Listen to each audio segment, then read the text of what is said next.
बहुत बहुत धन्यवाद सर।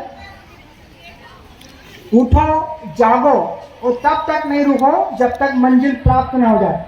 आपने सुना, ये कोशिश सर ने बताया आपको।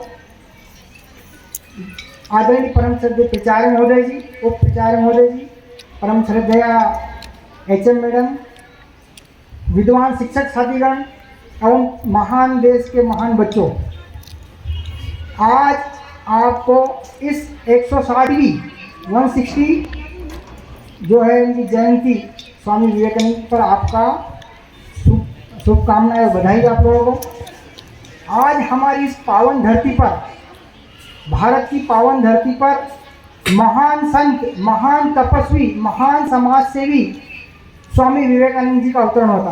12 जनवरी 1863 आज के दिन को युवा दिवस के मनाते हैं। आपको ये पता चल गया अच्छे से। आप भी उनके जिन कार्यों को पढ़ेंगे, लाइब्रेरी में 10-12 बुक्स भी हैं, आप उनको पढ़िएगा, उनके कार्यों को भी आप अनुसरण करेंगे। स्वामी जी के बचपन का नाम नरेंद्र दत्त था। उनके पिता श्री विश्वनाथ दत्त थे, माता श्रीमती भुवनेश्वरी बाई थी। स्वामी जी बचपन से ही मेधावी, कुशाग्र बुद्धि और तेजस्वी थे। होनहार, कहते हैं होनहार के बचपन में ही कदम दिख जाते हैं, तो स्वामी जी बचपन से ही अत्यधिक होनहार थे। आगे उनकी जो पढ़ाई थी कोलकाता में ही पूरी हुई, प्राथमिक शिक्षा। इसके बाद वो अपने पिता के साथ रायपुर रहे, वहाँ पर पढ़ाई की। इंपीरियल कॉलेज में उन्होंने पढ़ाई पूरी करने के बाद में उन्होंने 2 बात बताई सबको कि एक तो हमको हमेशा 2 बार स्नान करना चाहिए। 2 बार कैसा स्नान? एक बार पानी से और दूसरी बार पसीने से। उनकी कुश्ती और मुक्केबाजी में बड़ी रुचि थी। स्वामी जी का जैसा कि आपने को पता चला है कि इनके जो गुरु थे रामकृष्ण परमहंस जी, उनके सानिध्य में इन्होंने बहुत ही धार्मिक ग्रंथों का अध्ययन किया। जब ये शिकागो गए तो वहाँ पर, ये उस समय की बात है 11 सितंबर 1993, मतलब केवल 30 साल के थे वो।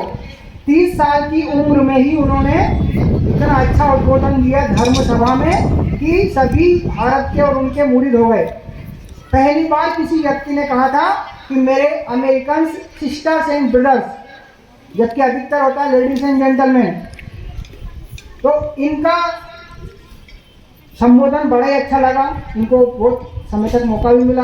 भारत में हमारी जो छवि है भारत की, और उनकी छवि पूरे विश्व में प्रसिद्ध हुई। एक वाकया इनके जीवन का बहुत ही अच्छा जो आपको बताना चाहता हूँ। ये एक नदी किनारे खड़े थे एक दिन, नाव का इंतजार कर रहे थे नदी पार करने के लिए।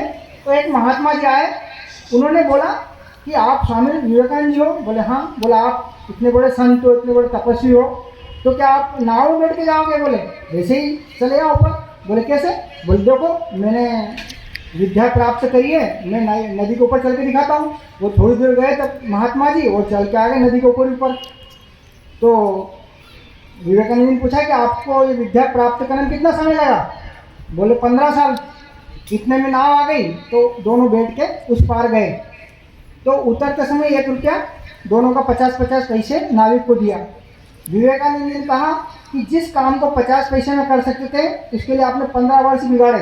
अगर वही समय आप मानव उत्थान और समाज के हित में लगाते तो मुझसे ज़्यादा लोग आपको पहचानते। इसलिए हमको समय को कहाँ पर खर्च करना, ये भी विवेकानंद जी ने सिखाया। इसी तरह एक महात्मा के पीछे बंदर दौड़ रहे थे, मतलब कोई घोड़ा छोड़ा चाहता बंदर, कोई आपको वृंदावन में शायद गए होंगे, देखा होगा, तो बंदर उनको पीछे पड़ गए थे। तो विवेकानंद ने रोका कि आप मुड़ के इनको थोड़ा लताड़ दीजिए, ये भाग जाएंगे। तो वो महात्मा जी ने जैसे मुड़े और लताड़ा तो वो बंदर दूर हो गए। उनने ये शिक्षा दी कि किस तरह परिस्थिति का मुकाबला सामने होकर करना है, उससे भागना नहीं, परिस्थिति से मुंह मोड़कर। ये 2 बात बहुत महत्वपूर्ण थी उनके जीवन की। जब वो भारत आए तो उन्होंने 3 महत्वपूर्ण संस्थाओं की स्थापना की। एक रामकृष्ण मिशन, दूसरा रामकृष्ण मठ और तीसरा वेदांत सोसाइटी। ये तीनों पूरे विश्व में भारत का परचम लहरा रही है।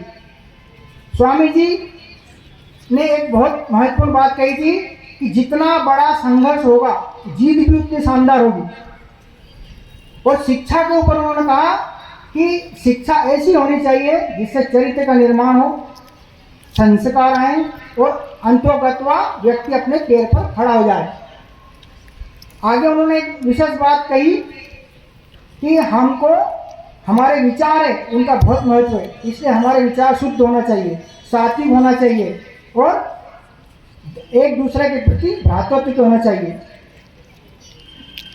अब आप 39 वर्ष की उम्र में पूरी दुनिया में अपना नाम रोशन करते हुए स्वामी विवेकानंद जी इस दुनिया को छोड़कर 4 जुलाई 1902 को अपने परम धाम को पहुंच गए और हमको बहुत सारी प्रेरणा देकर चले गए। तो आप सभी से निवेदन है कि आप उनके अनुसरण भी करें, उनकी बातों को अपने जीवन में उतारें भी और लाइब्रेरी में जो पुस्तक है उनका भी अध्ययन करें। बहुत बहुत धन्यवाद।